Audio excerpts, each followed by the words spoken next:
Now, one of the text effects that we can apply to our opening titles that's always been a favourite of mine is text on a path.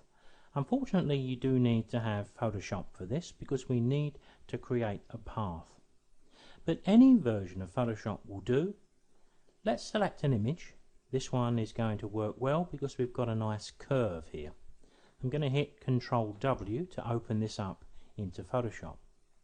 What I need to do is to create a path along the area where I'd like my text to appear, and in this case I think along the top of the bridge here. So the technique is fairly simple. We need to make a path around the edge.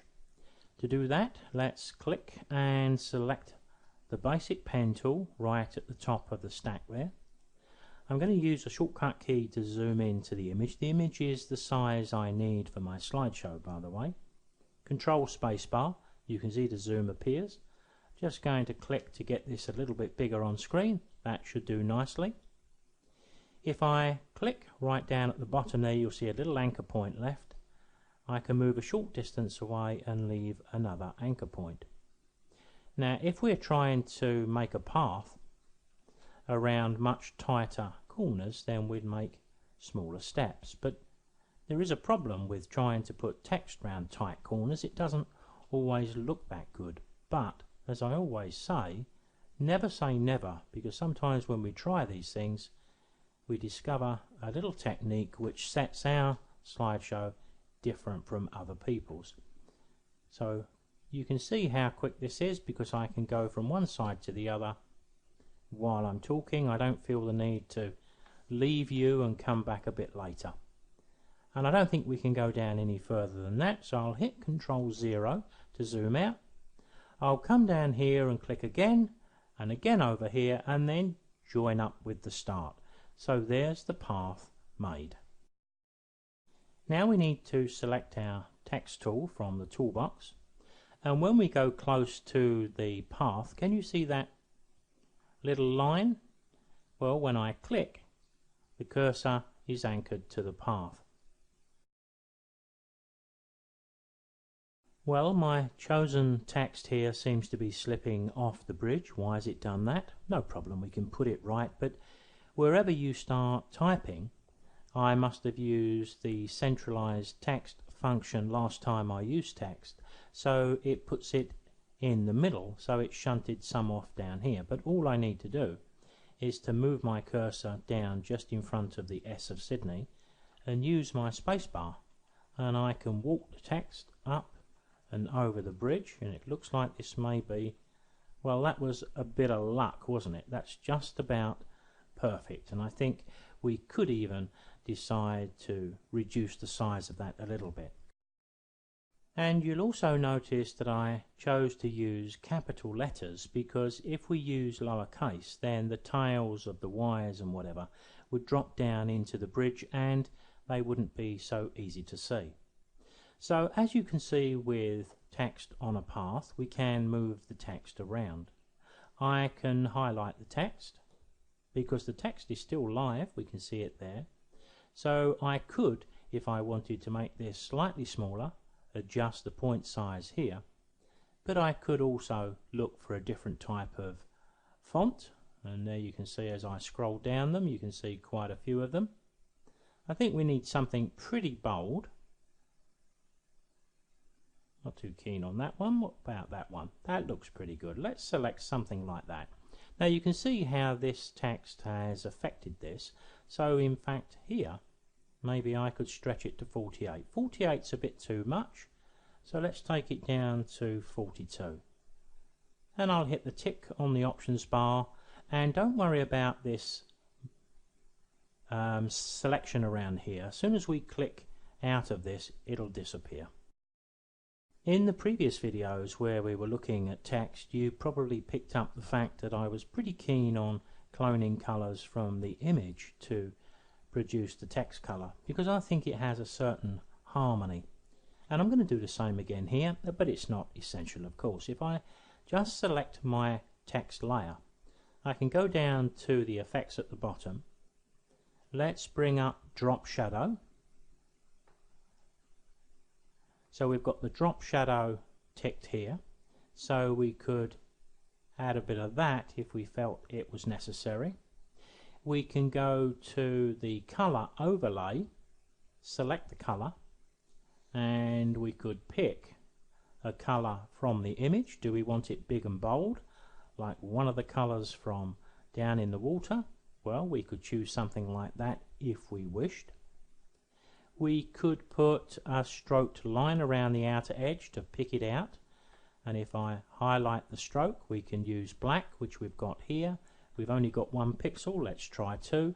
The thing you need to remember here is you are looking at your text slightly smaller than you're going to see it in your slideshow. But that doesn't look too bad. We could choose that, or we could look at something like white, but no, I think black looks quite good, in keeping with the harbour. And the great thing about these effects, of course, is that as long as we save these two as a Photoshop file, we can try this in Pictures to Exe, and if we get tired of the colour we've applied to the Sydney Harbour Bridge, we can either make a copy of this layer and change the colour, or just change the colour here. Not a bad idea to keep text up your sleeve, so to speak, so I'll just turn that second text off, and here I can go back to my colour overlay, and I can say, well, how does it look against that pale sky, even the lighter sky? It looks okay both ways, I'm going to suggest. But there we have it. So all we've got to do now is much the same as we've done before. But if you want to put a little bit of space between the text and the harbour bridge, then of course pick up your move tool and maybe use the up arrow just a little bit if you wanted to just give a little bit of space, so you've got that option too. But then we turn the bridge off and we can save this as a PNG. So let's go back into our, I think I was in the right place all along there, text on a path. Here I'm seeing the Photoshop files, but you won't see them when we go into Pictures to Exe. We'll only see the PNGs and the JPEGs. So there's the PNG. Now we can go back and put it together. Now I've just had a thought before we go rushing back into Pictures to Exe. There is another option here, and it only takes a second, and there's no harm done if we choose not to use this, but we can save both of these together, because we've got what we've done here up our sleeve by saving that as a Photoshop file. But I could save this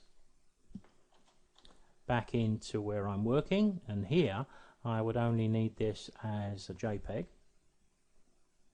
Now we can go back into Pictures to Exe.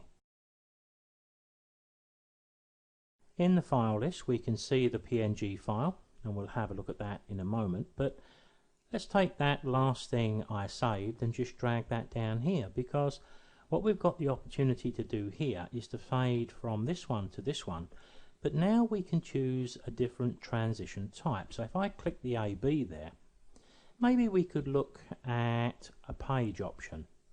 So we could have the page maybe going from left to right, and if we stop there long enough you can see exactly what that's going to do. Looks a little bit too fast to me, so let me make my transition 5 seconds, and that looks a lot better. And of course we could adjust the smoothing line if we want it to be a little bit sharper on the edge as it comes up. I think we're all going to choose something a little different. Let's drop it really low. Let's OK that and go back to this image, and we'll just press play and we'll just watch that in the mini player, and there you can judge yourself whether you think that was too fast or too slow. Now I'm going to go back into the settings. I'm just going to reset that back to its default. It's around about 35, 36, that'll do. OK to that. And I think what I'll also do is to give myself a much longer time on screen. Let's go to about 8 seconds, but of course that's going to impact here as well. Maybe a good idea for me to go to my timeline, because you can see things are bunching up a little bit here. So there's the first slide on screen. After a couple of seconds viewing, then we can have the text coming on screen, and we need the image on screen for a few seconds before the next one takes its place. In our case it's a blank, but let's go back to the slides and take a look. So the text should be a little bit more leisurely now, and it looks pretty good to me. Now we need to apply the text on a path PNG. So in that case we wouldn't need our second option at all. What we need to do is to treat this exactly the same as we would text created in Pictures to Exe. Bringing you into the objects and animation screen, what I've done here with my text, this is my text here, which you can't see for the moment because it fades up at this point. Let me just change this. I'll just call this my text, I think, just so you can identify it while we're here. And this one is the image, of course. So all I've done here is exactly the same as we did before. The text, broadly speaking, is going to need 4 keyframes. So we're going to enjoy the background image for the 2 seconds it appears on screen and 2 seconds on screen. Between 4 seconds and 8 seconds, then this is going to fade up. Is that fast enough, slow enough? I think it looks okay. But don't forget, even though we're just fading that on screen, if we select the first keyframe, we can still, even with things like opacity, add speed. And sometimes speed up, accelerate, slow down, or smooth has an effect, even when we're looking at something like opacity. So try those and you can often see a subtle difference. Between 8 seconds and 11 seconds, of course, we're giving the viewers time to actually read the text. But do you think the shape of the text looks a little bit boomerang shape? Well, what I've done is between this keyframe and this keyframe, I've held the Shift key and I've moved my center pivot point right to the edge of the word Sydney Harbour Bridge. So when I put the last keyframe in place, you can see what I've done. I've rotated it quite considerably off to the left. I'm using a zoom and I'm using a pan both in the X and the Y. So I've got a little bit of speed to apply to this, and I need to apply it to practically all of these. And in this occasion it's going to be smooth because we see the text before it starts to move. Now of course we'd need to fine-tune the timings here when we put this to music.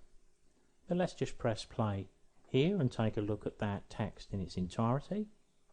It will fade on to the top of the bridge. That looks okay.